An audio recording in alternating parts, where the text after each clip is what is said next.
Greetings from the Hunter Museum of American Art in Chattanooga. This expertly crafted pop-up book from the Hunter Permanent Collection is designed by artist Kara Walker. It details the journey of an ex-slave to her home country, with all its nuances and complications. This work is a smaller example of the silhouette scenes for which she is known. You can see the book in our special exhibition, The F Word, We Mean Female.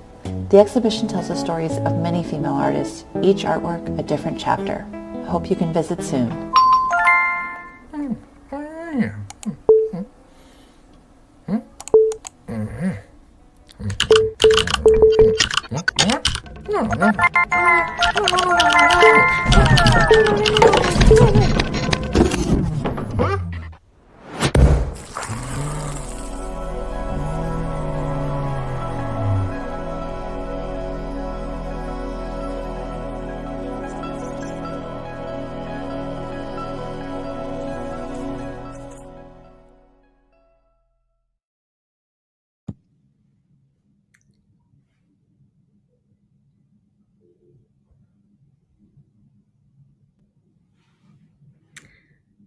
Hi everyone, I'm Trisha Ping, the publisher of Bookpage, and I'm so pleased to welcome you to this event tonight on behalf of the Southern Festival of Books. The festival is completely free thanks to our sponsors and individual donations, and we hope you'll support the festival by making a contribution on our website or by purchasing books from our partner, Parnassus Books. They're making it easy for you by dropping the link to purchase tonight's book in the chat. You can also visit Parnassus's festival store at parnassusbooks.net/SFB. Tonight I'm talking to Ayad Akhtar about his electrifying and eloquent second novel, Homeland Elegies. And we may be virtual, but audience participation is still encouraged. So if you have any questions for Ayad, just drop them in the chat or on Facebook or YouTube at any time, and we'll dip into them near the end of the session. Ayad Akhtar is a novelist, screenwriter, and playwright.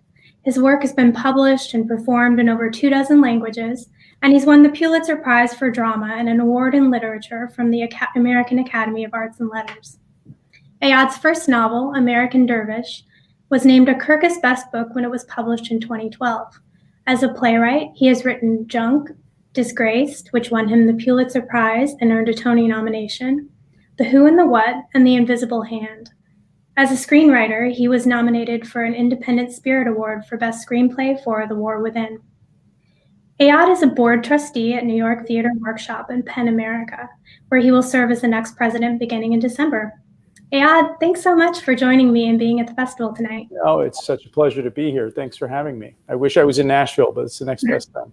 We wish you were too. Yeah. Could you open with a brief reading from the book? Sure. So I figured I'd just read from the beginning. The opening is called An Overture to America. So I'll just read. I don't think you need to know anything about it. So I had a professor in college, Mary Maroney, who taught Melville and Emerson, and who the once famous Norman O. Brown, her mentor, called the finest mind of her generation. A diminutive cherubic woman in her early 30s with a resemblance to a Raphaelesque Puto, a scholar of staggering erudition who quoted as easily from the Eddas and Hannah Arendt as she did from Moby Dick, a lesbian, which I only mention because she did often, a lecturer whose turns of phrase were sharp as a German paring knife, could score the brain's gray matter and carve out new grooves along which old thoughts would reroute, as on that February morning 2 weeks after Bill Clinton's first inauguration, when, during a class on life under early American capitalism, Mary, clearly interrupted by her own tantalizing thought, looked up and remarked almost offhandedly that America had begun as a colony and that a colony it remained. That is, a place still defined by its plunder, where enrichment was paramount and civil order always an afterthought. The fatherland, in whose name and for whose benefit the predation continued, was no longer a physical fatherland, but a spiritual one, the American self. Long trained to worship its desires, however discreet, however banal, rather than question them, as the classical tradition taught, the ever tumescent American self-regard was the pillaging patria, she said, and the marauding years of the Reagan regime had only expressed this enduring reality of American life with greater clarity and transparency than ever before. Mary had gotten into some trouble the previous semester for similarly bracing remarks about American hegemony in the wake of Desert Storm. A student in the ROTC program taking her class complained to the administration that she was speaking out against the troops. He started a petition and set up a table in the student union. The brouhaha led to an editorial in the campus paper and threats of a protest that never actually materialized.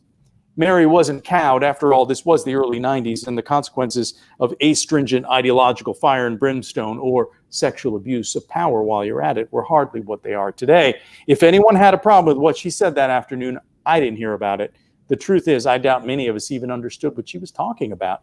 I certainly didn't. Worship of desire, tumescent self-regard, a colony for pillage. In her words was the power of a great negation, a corrective to a tradition of endless American self-congratulation. It was new to me. I was accustomed to the God bless light of the world exceptionalism that informed every hour I'd ever spent in history class. I'd come of age in the era of the hilltop city gleaming for all to see. Such were the glorified tropes I learned at school, which I saw not as tropes, but as truth.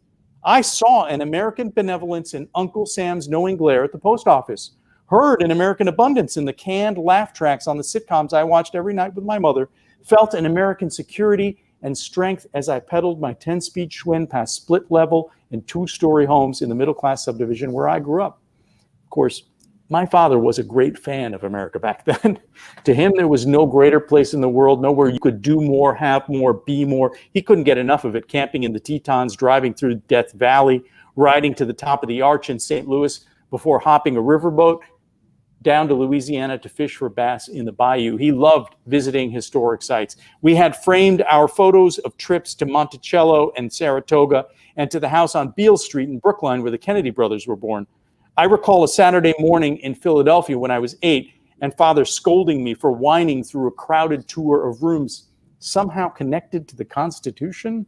When it was over, we took a cab to the famous steps at the museum, and he raced me to the top, letting me win in homage to Rocky Balboa. Love for America and a firm belief in its supremacy, moral and otherwise, was creed in our home, one my mother knew not to challenge even if she didn't quite share it.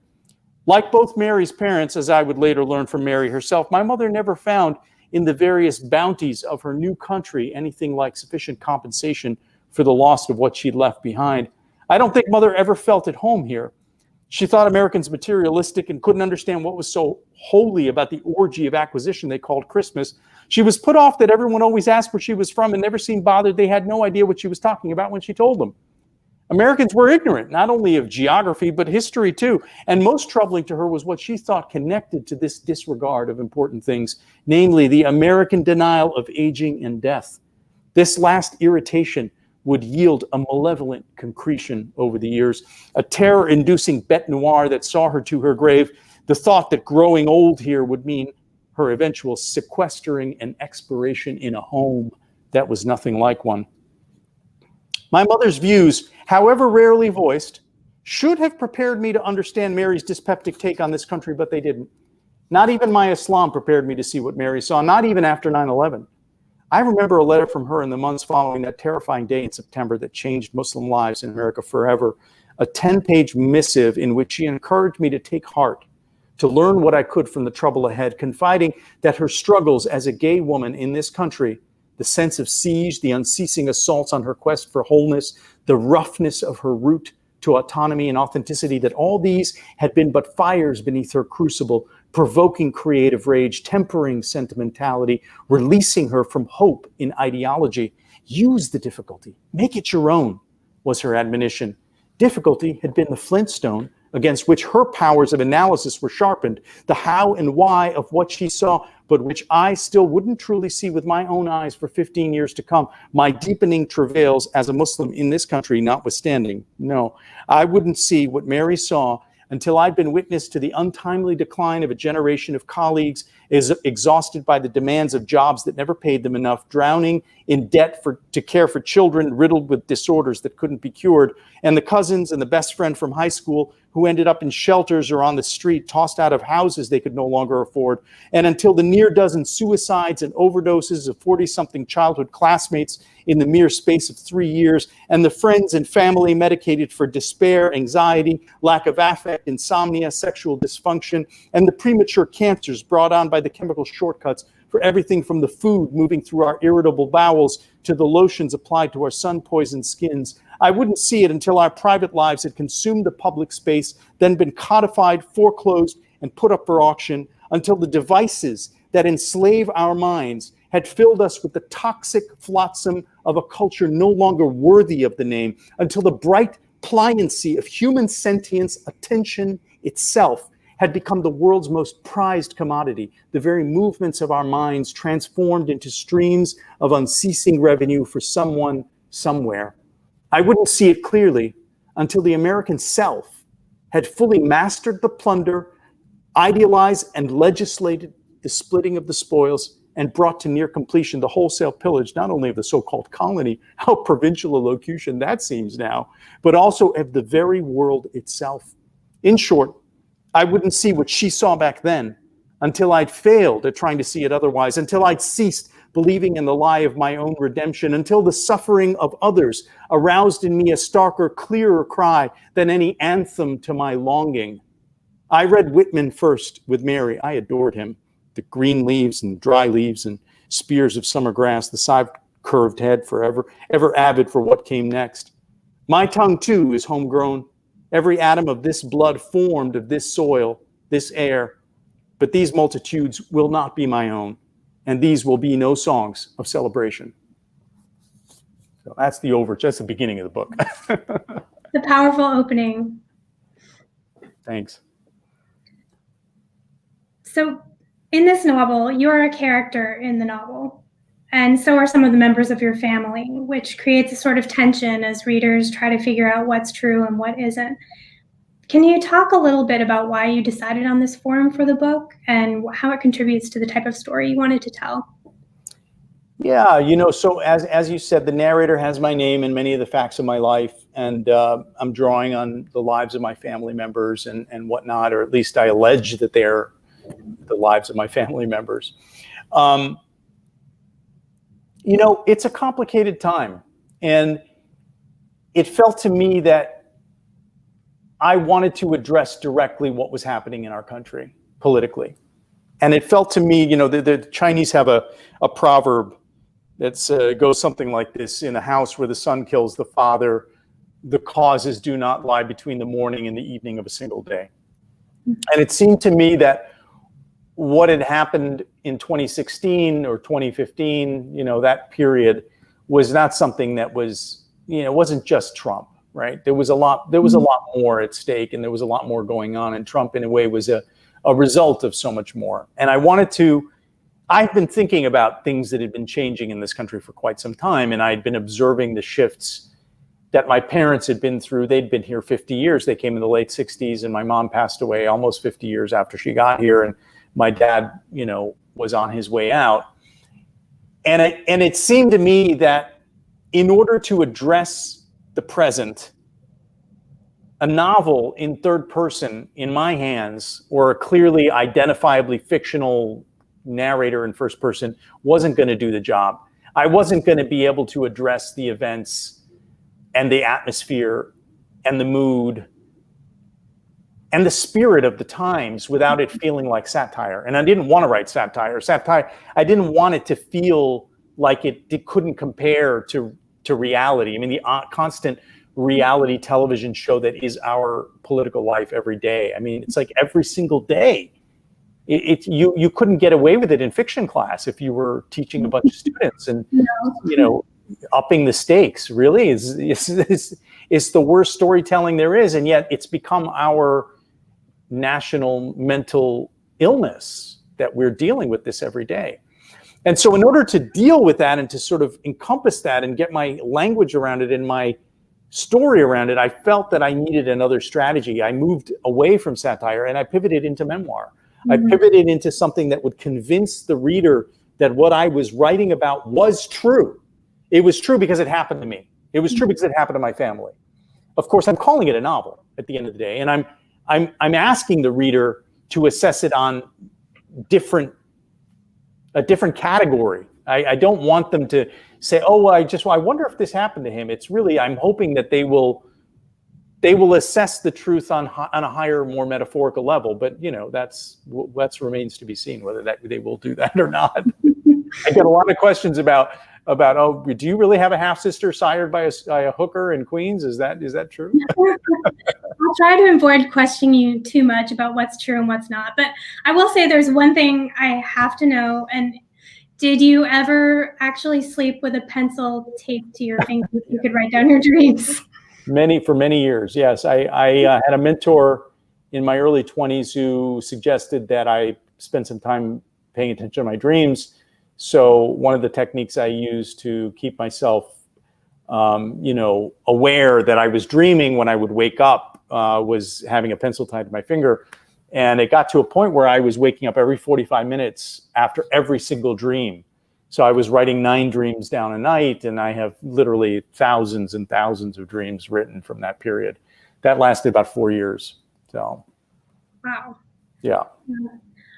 That does make me think of another thing that I feel like might have been drawn from your real life is just the dedication your main character has to documenting his life via writing, both in the dreams and the interpretation. And then there's moments when he references keeping a daily journal and spending hours a day, documenting everything that happens. And I wondered if that was something you did yourself, or, I assume you've obviously been a very prolific writer, so I know you put time in it, but I'm wondering what your process is like and how you write. Well, my narrator is a much more diligent writer than I am. I feel like I have done those things. I've done everything that my narrator says, but I don't do it every day. I was surprised to see you had a Twitter account after I read that. I'm like, surely he's not on Twitter if he's. Yeah, right. Well, I don't really. I'm on Twitter, but it's really more like everybody tells you your publisher and there's like you got to have so whatever. I just basically it's a place people can go to see if they have any interest in what I'm doing and what people have written about me or whatever. I just retweet stuff. So that's basically all I do. But my process is basically 9 to 2 when I'm writing every day at my desk. I like to say that it needs to be clear that the muse knows where to find me, right? So I have a pretty regular practice of just sort of sticking with it. And as far as making notations about life, yes, I have done that. And when I've done periods of research, like for example, the end of the book, the last quarter of the book takes place in central Wisconsin and western Wisconsin. It tracks a malpractice lawsuit that my father in the book goes through, and I'm with him. And I did a few trips out there, and when I was out there, all day long, I'm writing everything that I see, and Philip Roth at one point, who's a big influence in my writing, sort of what I've aspired to write about, and also how I've written. I stole this from him. He used to do this a lot, so really very detailed notes about what was happening in his life, and also just detailed notes about everything around the story. So I'm sort of collapsing a lot of different things into the illusion of a writing life and a narrator who is a writer and all of that sort of stuff. So, since you mentioned Wisconsin, that is another thing I wanted to ask you about. I know that your Pakistani heritage feeds into a lot of your writing, and it's a topic you've written about a lot. But I'm wondering what you think your upbringing in Wisconsin brings to your work and how it informs your work.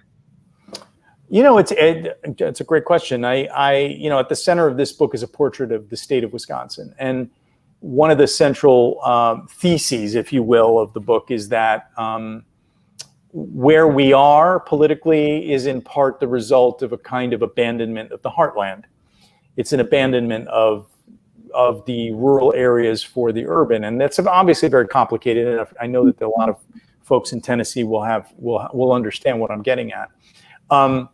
And I think what I would say to that simply is that I grew up in Wisconsin and love Wisconsin, and I feel very much like I am from Wisconsin in a way. I don't live there anymore, and I haven't lived there for 20 years, but I still do. I'm on the board at Milwaukee Rep, and my parents were both, when they were alive, were still in Wisconsin. My brother still is in Wisconsin, so I do go back and spend a lot of time there.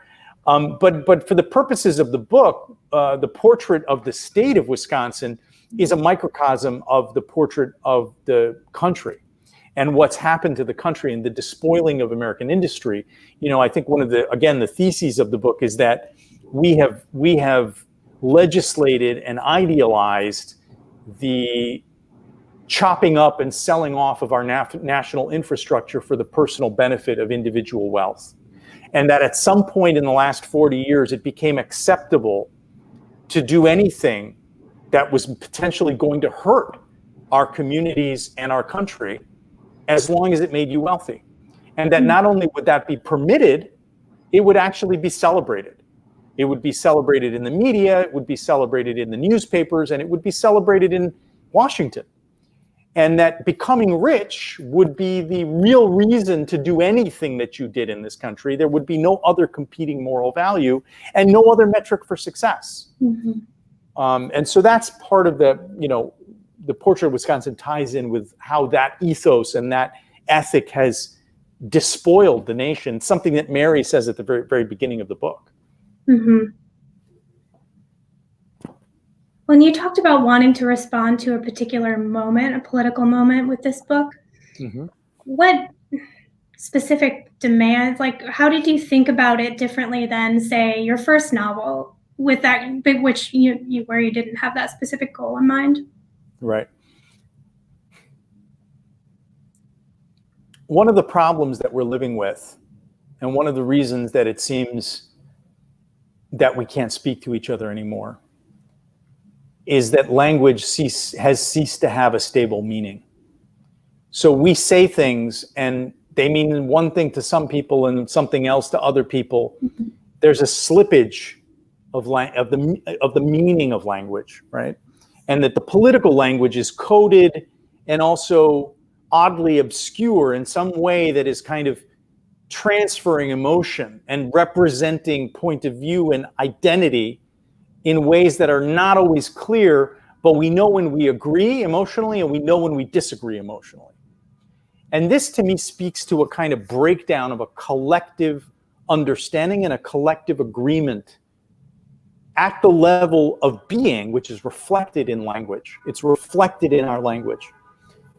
What I wanted to do, what I felt was necessary, was to summon a language that would force a confrontation with language still having a stable meaning.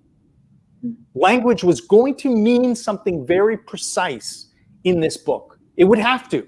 That would be the political act. The political act is, I'm going to speak to you, my fellow Americans, all of you, irrespective of your political persuasions. We're going to, for the time that you will give me, the author, the poet, the song, the singer of this song, for the time that you will give me, I will honor an agreement between us that language is going to have a stable meaning and we are going to talk about what has really happened.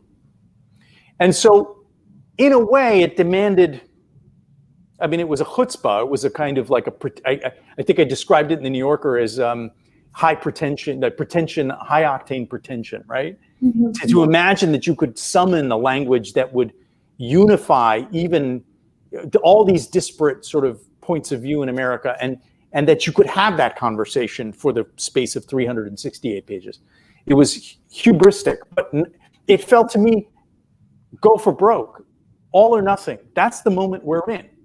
And as a writer, language has to mean something to me. So perhaps I could create an experience for a reader where it would have a stable meaning for the reader as well. Yeah, that makes sense. When you talk about there are a lot of people with various political viewpoints in this book. And one of the things that I appreciated about it, and maybe it's because you found that common language where people could actually talk to each other, but people actually talk to each other. And I felt like the main character was listening to people with opposing views and trying to understand them in a way that often doesn't happen in political discourse today. Yeah, that's right. Even between friends, you're just... Yeah. Some intensely distasteful points of view that are articulated in the book, but the narrator listens to them. That's true. Yeah, it's a good point. Well, and we've talked a lot about the politics of the book, but it's also a personal story, because all of this, kind of reckoning with America is told through the lens of the narrator's personal life. And his relationship with his father was so central to the story. It felt really real. I think anyone who has ever had a family member or someone they love who they don't understand and maybe are not understood by, it'll resonate with them. And I wondered what it's like kind of fictionalizing your relationship with your parents in that way. Hard. It was hard. It was hard. My mom had passed away, so I was less concerned about what she might think about it, because obviously she wasn't here to read it. But my dad was still alive when I was writing most of the book. He died at the very end of when I was finishing the book, he passed away. But before that, he was still alive, and I was writing about a relationship that I was still having. Though at that point, my dad, was suffering from some pretty intense, late stage alcoholism stuff. And, it's stuff that I'm dealing with in the book in different ways. And in a way, I think I was trying to write to summon him back to me, to still have a relationship with him, if you will, right? If that makes sense. I mean, I often think of writing as a kind of way it's a wish fulfillment in a way, Mm-hmm. So it was hard, but I mean, I think at the end of the day, I knew that I had a higher goal, and the higher goal was to try to portray a vivid and it felt life or death portrait of this country. It felt to me like if I didn't get it right, that was it, that this was it. I had to do it. I had to do it. I don't know how else to put it. And so that was the most important thing. And then secondary was, well, whatever effect it was going to have on my relationships and my life and my parents, it was secondary. It was what was primary was this covenant with the reader. Mm-hmm. What was it like? So I listened to the audiobook for most of this book, which was great because you read it yourself. And I'm curious of whether reading your own work and performing your own work caused you to experience it differently? I often say that for me, the book doesn't feel finished until I record the audiobook. There's something about the nuances in the, even in that opening section there on the page, it's fine on the page and all that, but there's a way in which it's conversational that's hard to, it's hard to convey the intensity of the intimacy that the book is seeking to have with the reader, except through spoken voice. I'm really trying to have a conversation with my reader. And on the page, it's hard to get all those nuances in the accents and every single person's accent right. And, so there's no way to mark that on the page. You put a little accents here and there, it doesn't work. So. Well, when you talk about the intimate relationship you wanted your book to have with the reader, it makes me wonder about how you think about your audience when you're writing a novel versus a play, and what that experience is like. So that's a question that I've spent a lot of time thinking about. And the way that I answer that question is to say something which maybe is a little perplexing at times, but I hope I'll find a way to say it clearly. There's a part of me that is like a child, and that shuts off when I no longer have confidence that the storyteller knows where the story is going. It's almost like, unless things are constantly happening, unless there's a constant sense of movement, some young part of me loses interest in the story, loses interest in hearing what's going on. So I write for that part of myself, because I think that if I'm writing to that part of myself, whether as a playwright or whether as a novelist, that I'll be writing to that part of everybody. I don't think of myself as having a particular audience versus another audience. You know, in the book, the narrator uses a lot of 10-cent words, right? And his dad at one point says, you know, at some point you'll understand simpler is better, you know. Why you're always making everything complicated? I don't even think that the verbiage or the sort of like syntax of the book indicates that I'm aspiring to have some kind of a reader versus another kind of a reader, right? I mean, the King James Bible is pretty simple, but it is at times pretty opaque. And that was written for everybody. So I don't, you know, this American language is rich and precise and robust and powerful. And I think it's all of our language. It's not just the language of people who have college degrees. We can all appreciate, understand, and luxuriate in that language. Often if we don't even understand every single word, the context and the sound and the sonority. So to me, I'm writing for that part of myself, which maybe sometimes doesn't even understand some of the words I'm using. Oh, we have a question from the chat, Yeah. which is perfect timing. We've got about 15 minutes left, everyone. So if anyone else has a question, now's your chance. The question is, where does theater go from here, and what is he missing seeing right now? I don't know where the theater goes from here. I don't know.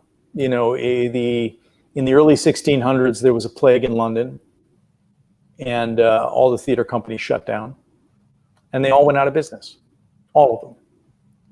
So I'm not hopeful about what's going to happen to the landscape of the American theater regionally and also in New York. You know, I was speaking to a very well-known Broadway superstar not too long ago who, you know, speaks to a lot of the sort of inside producers and all of the sort of folks who are in charge of Broadway. And I think that the discussion right now is whether there's going to be a meaningful resumption of normal business until 23, 24. Wow. That's another 2 years. I mean, that's how are organizations going to survive that? You know, if you love the theater, you've got to support your local theater. I mean, there's just no alternative because the government, your city council's not going to support it, and the state's probably not going to support it, and the federal government's definitely not going to support it. So it's hard. This is a hard conversation because the theater's been hit almost harder than, you know, you all are in Nashville. I'm sure you know what that's like with live performance, you know? Yeah, it's been a big blow here for sure. We have another question about the theater. What attributes of being a playwright have helped you in your novels and vice versa?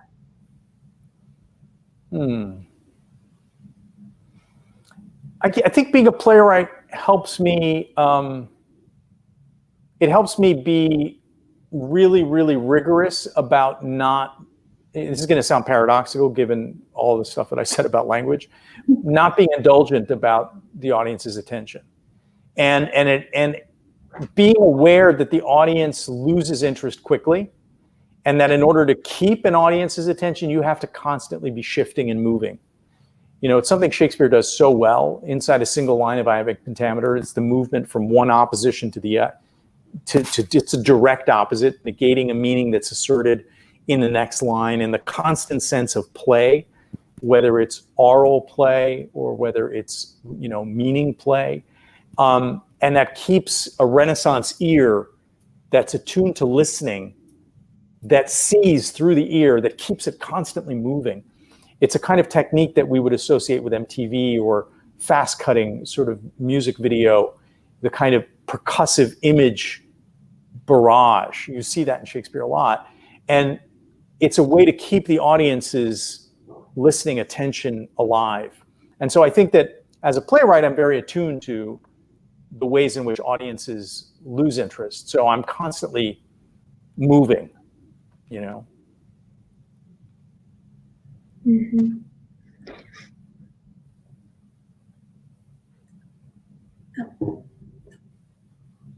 Was there a second part of that question? Oh, I thought there was, but I'm sorry, technical difficulties. Yeah. It's okay. I did want to ask about the response to this novel. So one of the chapters, the narrator talks to his aunt about literature, and there's a conversation about Salman Rushdie that kind of illustrates how complicated it can be to, say anything critical about Islam. And Yeah. I know that's something you've experienced, through your work as a playwright also. And there are moments in the book when you say, you acknowledge that you've had these difficulties, but you're going to go even further and we'll see what happens. So I'm wondering, I know it's pretty early, the book hasn't been out long, but I'm wondering if the response has been different, or if you've gotten the response you expected, or not. It's still evolving. I mean, I've gotten a little bit of that response. So, early on, just before the book came out, one of my not really extended, it was like a friend, a very close friend of an extended family type, aunt, but not by blood, called me and said, you can't let this book come out, and you've got to change it because you say these things about the prophet and yada, yada, yada. So there's a little bit of, there's a little bit of that I already know is coming, or that has already come, or people are disgruntled about it. There hasn't yet been a sense that what I'm saying is unacceptable. But I think that's because I acknowledge that folks, I think I acknowledge that there's a struggle here, and that some people don't agree and some people, but we'll see. I mean, it's hard to say. The book hasn't made its way to the Muslim world yet, and who knows if it gets translated into Arabic. None of my work has been translated into Arabic. None of my work has been translated into any of the Pakistani languages. I mean, or Persian for all I know. Because I say some stuff that folks, don't like me having said. It's funny. It's so easy for people to think of criticism as meaning you don't care about something, or that you're not invested in it, when really it can often mean the complete opposite. Exactly. So, yeah. Well, I'm glad to hear there hasn't been anything too earth-shattering so far. Yeah. I think I saw some sort of a question appear somewhere here, but it then disappeared. I don't know what happened. Okay. So. Well, I am also curious. So with the blend of fact and fiction in this novel, I think about this a lot with historical fiction, and I wonder if it's easier to create a narrative when you're basing it on fact, or if sometimes facts are inconvenient, and then how do you choose which facts you keep and which you don't? Can you talk a little bit about that part of the process, especially when it's your own life? I assume if you're changing something about your own life, you're doing it for a specific reason. Well, yeah, I did an event with Maria Semple, and Maria, she kind of cracked the code. She said, I had an aha moment where I realized what you did. Tell me if I'm right. I won't try to do Maria because it's impossible to do Maria. She's sui generis. But she said, I have this feeling that you forgot your whole life, and then you sat down and you just took what you wanted, and that whatever you wanted that helped you, you used, and whatever you didn't want that didn't fit, you got rid of. And if it didn't fit and you needed it, you changed it, and you just kind of let it be whatever it was going to be. Is that right? Is that what you did? And I was like, yeah, that's exactly what I did. Ah, okay. I didn't care whether it was true or not. It didn't matter. It didn't need to be true. What it needed to be was true. It needed to have the quality of truth, not to my life, but to some other thing. It was a novel. It had to speak to the nation. It couldn't be merely anecdotal or merely actual. It had to be merely truthful in a higher sense. So I never really had that trouble.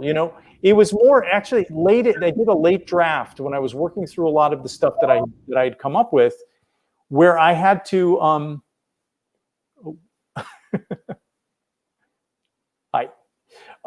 where I had to sort of bring everything. All the changes I made had to be conform. They had to conform. So dates and years and people and events and that I made so many changes that I had to figure out a way to make them all seamless. And I left some of them not seamless, so that if somebody really scours the text, they're like, wait, those things couldn't happen because that's supposed to happen at the same time. So I left some of that in there for those who were interested in digging that deep. So interesting. So it sounds like you had the story you wanted to tell and then kind of cherry picked from your life to kind of flesh it out in a way. Yeah. We do have one more question in the chat, and this was something I was interested in asking you about too, because it is addressed in the book. What is the role of the artist right now in this political environment? I don't know. You know, what's the role of anybody in this environment? I'm concerned that we are all complicit because we all sit and stare at screens all day long. And we are hungering on a deeper level for the kind of dramatic clatter that is passing for political commentary or politics proper. We seem to have lost any real barometer for reality. And I think that that's not just the right. I think that's all of us. And I think that we have become consumers to reality. And we are no longer meaningful citizens of a republic. And not because that's being stolen from us. Yes, it has been stolen from us, but we have allowed the stealing because we have wanted lives where our individual needs and our desires are paramount.